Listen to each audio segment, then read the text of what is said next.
Welcome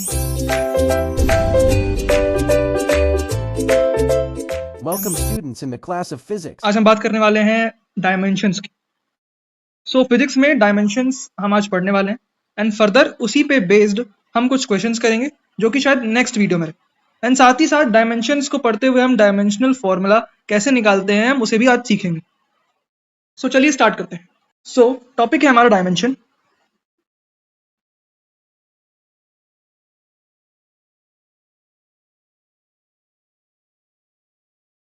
आज के topic की शुरुआत करते हैं उसकी सबसे पहले डेफिनेशन से कि आखिर मैं डायमेंशन से समझता क्या। Basically the purpose of dimension is just to tell the relationship between derived quantities and with fundamental quantities as well. Basically derived quantities and fundamental quantities के बीच का जो relationship है वही क्या करता है, हमारा डायमेंशन बताता है। उसी चीज को हमको समझना है। एंड विद फर्दर एक अलग डेफिनेशन और होती है जिसे हम बात करते हैं, जैसे कि उसे हम ऐसे भी बता सकते हैं डायमेंशंस को, that they are the power to which the fundamental quantities are raised to represent that quantity.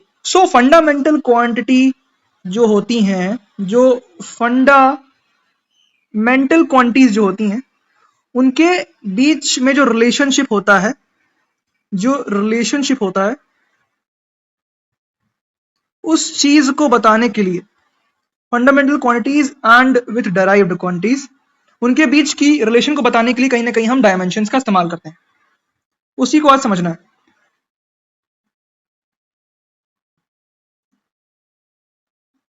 ठीक है। ये तो थी डेफिनेशंस, बट हमें बात करनी है डायमेंशंस की। हमें मेजर फोकस रखना पड़ेगा क्वेश्चंस। थ्योरी तो हम बता देंगे। धीरे धीरे स्टार्ट करते हैं।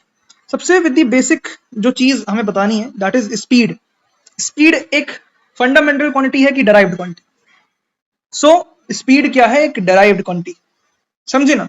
सबसे पहली चीज है स्पीड, जिसे मैं रिप्रेजेंट करूंगा v से। बेसिकली जब मैं बॉक्स बना रहा हूं ना, जब मैं ऐसे बॉक्स बना रहा हूं, इसका मतलब है कि मैं स्पीड के डायमेंशन की बात कर रहा हूं। डायमेंशन या डायमेंशनल फॉर्मूला बनाने के लिए सबसे पहले हमें करना क्या होता है, हमें करना है उसके फॉर्मूला को। ठीक है, बेसिकली हमें उसके फॉर्मूला को सबसे पहले लिखना होता है। जैसे स्पीड जो होता है वो होता है डिस्टेंस अपॉन टाइम। डिस्टेंस को जब मैं डिवाइड करता हूं टाइम से, या basically change of position with respect to time, जिसे मैं स्पीड बोलता हूं, इसके डायमेंशन को कैसे लिखूंगा, हमें मेजरली कुछ चीजें देखनी पड़ेंगी, जिसको मैं फंडामेंटल क्वांटिटीज के नाम से बोलता हूं। जैसे लेंथ, जिसे मैं एल से डिनोट करूंगा, देन फिर हमारा आएगा मास, हमारा टाइम आएगा। मेनली तो यही तीन चीजें रहेंगी, बट फर्दर फिर जब हम आगे बढ़ेंगे तो हम कुछ और चीजों को बेसिकली इंट्रोड्यूस करेंगे। अभी शुरुआत में हमारे पास दो ही चीजें आ रही हैं, तो उन्हीं पे बात करते हैं। जैसे डिस्टेंस है, उसे मैं एल से रिप्रेजेंट करता हूं।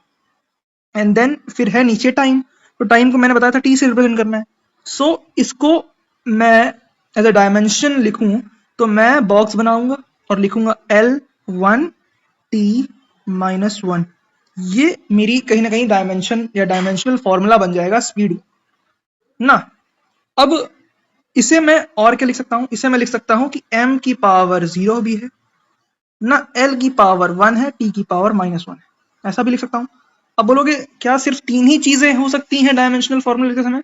तो नहीं, बहुत सी चीजें हो सकती है। सिर्फ मैंने बताया कि जब किसी की डायमेंशन, जैसे मास की डायमेंशन अगर मैं बता रहा हूं, उस पॉइंट पे कुछ नहीं है तो उसे एज अ 0 मान लिया जाता है। जब कुछ नहीं है तो मतलब 0, इसलिए मैं इसे ऐसे रिप्रेजेंट करता हूं। ठीक है, इसको बेसिकली मैं पढ़ूंगा कैसे, इसको मैं पढ़ रहा हूं speed has dimension 1 in length and -1 in time. मतलब स्पीड की जो डायमेंशन है वो लेंथ में 1 है एंड टाइम में -1 है। इसको समझो, लेंथ में 1, टाइम में -1। ठीक है, ये स्पीड की डायमेंशन हो गई। अब हमें चीजें भूलनी नहीं, हमें इन्हीं को लेकर चलना है। ठीक है ना, स्पीड की हमने बात कर ली। अब नेक्स्ट जो चीज है उनकी हम बात करते हैं। जैसे स्पीड के जस्ट बाद मैं स्पीड से ही कहीं ना कहीं एक्सेलरेशन पे जा सकता हूं, सही बात है। अगली चीज है एक्सेलरेशन। जिसे मैं बेसिकली ए से रिप्रेजेंट अगर मैं कर रहा हूं तो मैं क्या बोलूंगा कि जो बेसिकली डायमेंशन है ए का, मतलब एक्सेलरेशन का, उसके बाद मैं लिखता क्या हूं, मैं लिखता हूं फॉर्मूला। फॉर्मूला क्या होता है, डेल्टा वी अपॉन टी, मतलब change in velocity divide by time, ऐसा कुछ।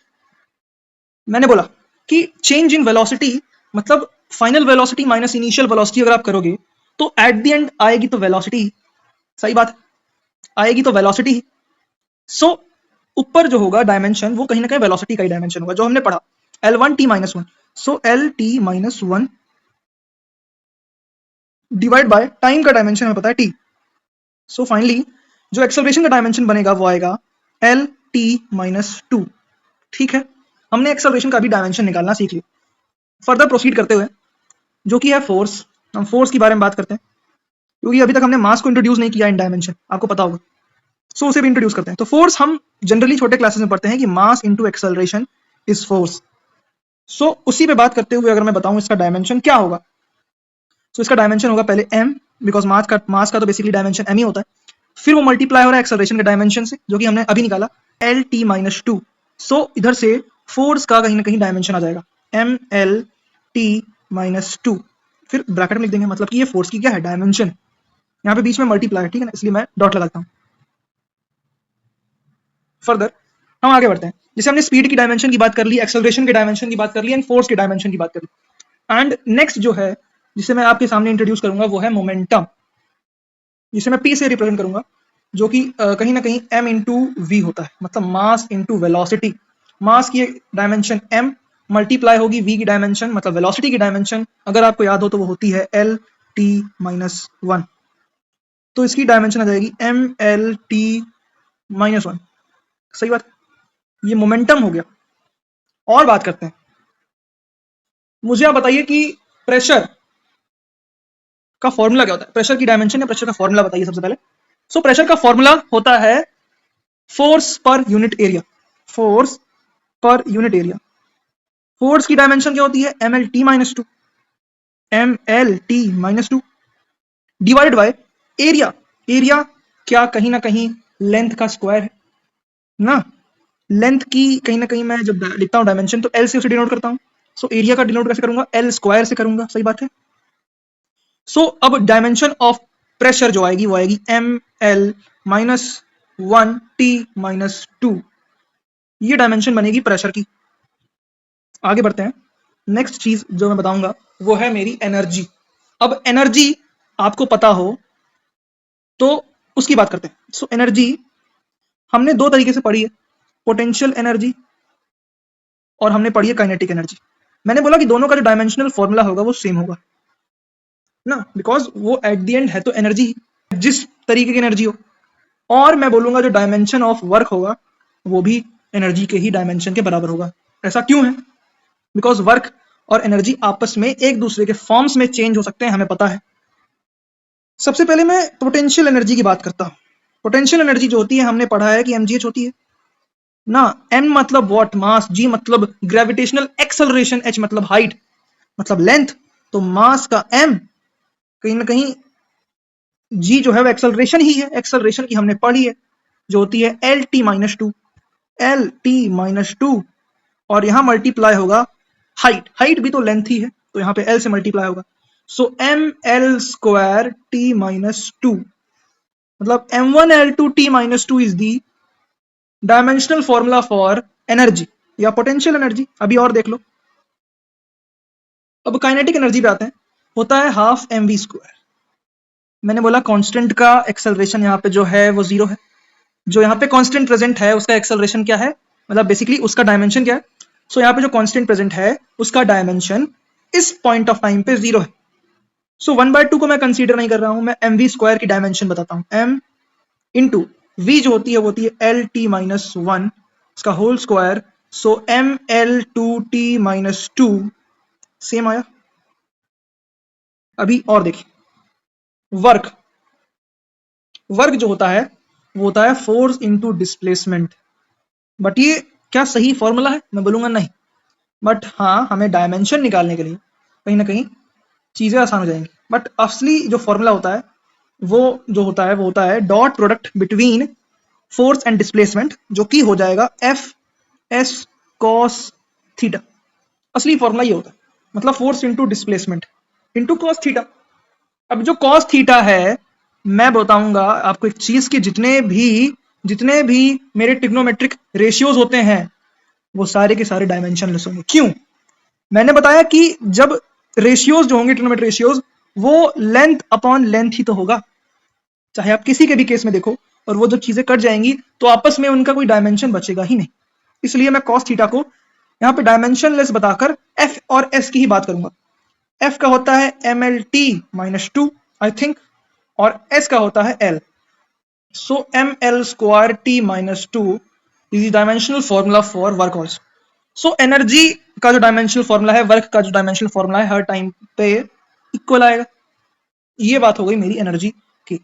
आगे बात करते हैं। नेक्स्ट जो चीज है बतानी है मुझे, अब वो है मेरी पावर ना। पावर की मैं बात करूंगा तो उसके बारे में समझते हैं। पावर जो होती है, पावर हमें पता है क्या होता है, work done per unit time, work upon time ना। मैं देखो सीक्वेंस से चल रहा हूं ना, जो जो चीजें हमने पढ़ ली है अब उससे जो जो बेसिकली अलग अलग फॉर्मूला बन रहे हैं मैं उसकी बात करूंगा। सो यहां पर जो W है वो हो जाएगा M L two T minus two upon T. So अब यहां पे जब मैं बात करूंगा डायमेंशन की, सो ये डायमेंशन जो आएगा वो आएगा M L two T minus three. That is the dimensional formula of what, power. ठीक है, मैंने पावर का डायमेंशनल फॉर्मूला बता दिया। अब नेक्स्ट जो चीज मैं बताने वाला हूं दैट इज जो कि होने वाला है मेरा इम्पल्स। अब मैं इम्पल्स के बारे में बात करता हूं। सो इम्पल्स का जो फॉर्मूला होता है, बेसिकली जब मैं इम्पल्स को डिफाइन करता हूं तो मैं उससे बताता हूं कि force into time is just impulse. अभी आप सिर्फ और सिर्फ फॉर्मूला पे फोकस करिए, कॉन्सेप्ट पे फोकस मत करिए। सिर्फ हमें पता होना चाहिए इम्पल्स, जो कि फोर्स इनटू टाइम होता है। फोर्स का होगा M L T minus one I think, sorry M L T minus two into T. Finally आएगा M L T minus one, M one L one T minus one. Impulse हो गया। मैंने बोला कि एक स्प्रिंग कांस्टेंट होता है, मतलब कि मान लो ये दीवार है, इस पे एक स्प्रिंग लगी हुई है, और ये स्प्रिंग जो है इस पे मैंने एफ फोर्स लगा के चीजें खींची। ये मान लो इस पॉइंट पे इतनी लेंथ की थी, ये इस पॉइंट पे इतनी लेंथ की थी, और अब ये इतनी लेंथ की हो गई। सो जब ये इतनी लेंथ की हो गई तो इसकी जो लेंथ है कहीं ना कहीं इंक्रीज हुई ना, जिसे मैं एक्स के बेसिकली एक्स रिप्रेजेंट करूंगा। यहां पे फोर्स लग रही है एफ फोर्स। सो फॉर्मूला होता है F is directly proportional to X. And जब प्रोपोर्शनलिटी का साइन हटता है तो एक कांस्टेंट आ जाता है जिसे हम लोग स्प्रिंग कांस्टेंट कहते हैं। अब इसी स्प्रिंग कांस्टेंट की डायमेंशन बतानी है, क्या होगी। मैं बोलूंगा M L T minus two upon what, L. M T minus two ये हो जाएगी मेरी डायमेंशन फॉर स्प्रिंग कांस्टेंट। अब एक बात बताओ, अभी जब मैं कांस्टेंट की बात कर रहा था तो हर जगह कांस्टेंट, मैंने बताया कि कांस्टेंट का डायमेंशन कहीं पे जीरो आ रहा है ना, कहीं पे कुछ वैल्यू बज रही है। सो क्या ये जरूरी है कि जब मैं कांस्टेंट का डायमेंशन लूं तो वो हर बार डायमेंशनलेस आए? नहीं, ये हर पॉइंट ऑफ टाइम पे अलग अलग हो सकता है ना। जब मैं न्यूमेरिक वैल्यू लूंगा तो आप तो समझ लीजिए, जब कहीं भी न्यूमेरिक वैल्यू आए, चाहे कोई भी न्यूमेरिक वैल्यू आए, कोई भी पॉइंट पे न्यूमेरिक वैल्यू अगर आती है तो उस पॉइंट ऑफ टाइम पे उसका जो डायमेंशन है वो हमेशा जीरो होगा, मतलब डायमेंशन लेस होगा। ऐसा कुछ जीरो नहीं, डायमेंशन लेस। ठीक है ना। आगे बढ़ो, कुछ और फॉर्मूले की बात करते हैं जो कि आपको आने चाहिए। जैसे, ठीक है ना, अगला फॉर्मूला है मेरा, अगला फॉर्मूला है मेरा टॉर्क। टॉर्क जिसे मैं टाओ बोलता हूं, ठीक है ना। इसका डायमेंशनल फॉर्मूला क्या होगा, मैंने बताया फोर्स इनटू आर्म लेंथ, ये इसका फॉर्मूला होता है। मुझे बताना है, मुझे इस कॉन्सेप्ट में नहीं जाना है, मुझे सिर्फ फॉर्मूला पता होना चाहिए, मैं निकाल दूंगा।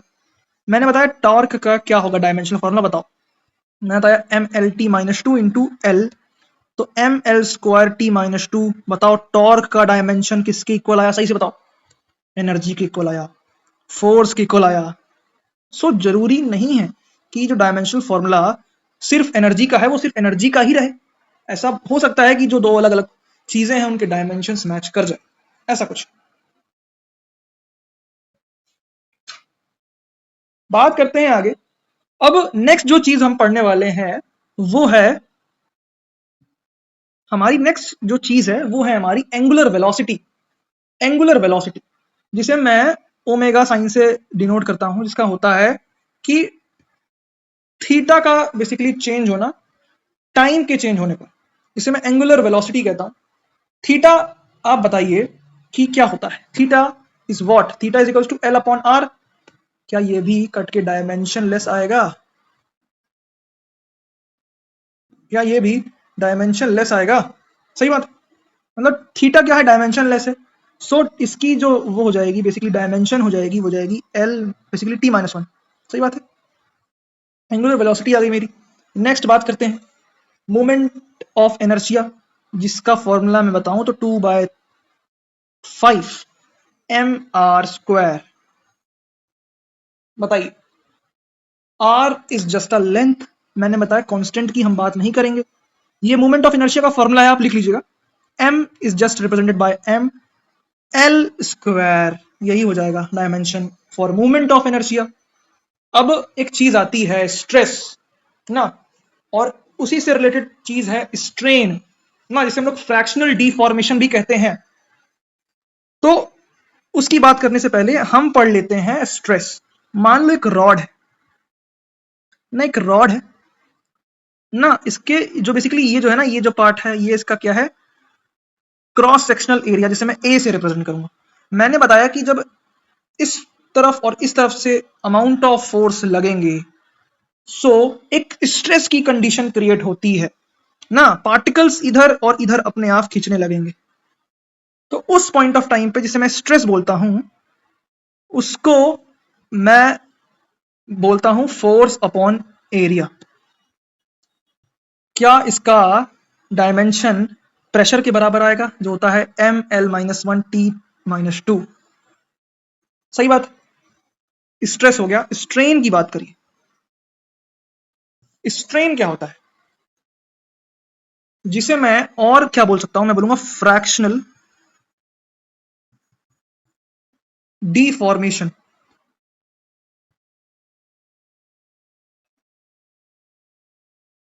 मतलब कि क्या? मैंने बताया कि एक लेंथ एल की रॉड है, मान लो इसकी ए लेंथ है, और इसको मैंने क्या किया? एफ फोर्स लगा के खींचा। सो कहीं ना कहीं इसकी लेंथ में कोई चेंज आएगा। मान लो ये चेंज आया, जिसे मैंने डेल्टा ए दिया। इसका बेसिकली जो डायमेंशन है वो क्या होगा बताओ? इसका फॉर्मूला होता है डेल्टा ए अपॉन ए। मैंने बोला कि डायमेंशन लेस है ना, डायमेंशन लेस होता है।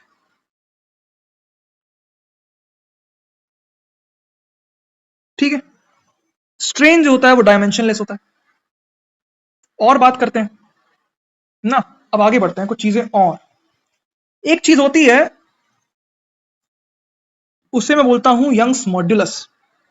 मैं देखो फॉलो कर रहा हूं सिर्फ एचसीवी बुक। जितनी चीजें एचसीवी में दी हैं, मैं उसी पे बेस्ड, जितने मैंने अभी तक अलग अलग फॉर्मूले देखे, उस पे बेस्ड मैं सवाल लगवा रहा हूं। वाई, जिसे मैं वाई बोल रहा हूं, इसे वाई मत समझना। इसको मैं बोलता हूं बेसिकली यंग्स मॉड्यूलस ना, या मॉड्यूलस ऑफ इलास्टिसिटी, जिसे मैं स्ट्रेस अपॉन स्ट्रेन बताता हूं। स्ट्रेस हमने पढ़ा स्ट्रेस हमने पढ़ा जिसका डायमेंशन होता है ml-1t-2 अपॉन स्ट्रेन का डायमेंशन लेस होता है m0l0t0। So at the end इसका डायमेंशन आ जाएगा ml-1t-2। ठीक है, ये इसका डायमेंशन हो जाएगा। अब कुछ चीजें और हैं जिसे मैं क्वेश्चन के फॉर्म में लेने वाला हूं, और वो होने वाली है नेक्स्ट क्लास में, जिसपे मैं कुछ 4 से 5 जेई के पीवाईक्यू सॉल्व कराने वाला हूं, and with some more dimensions या some more formulas. So thank you आज के क्लास के लिए।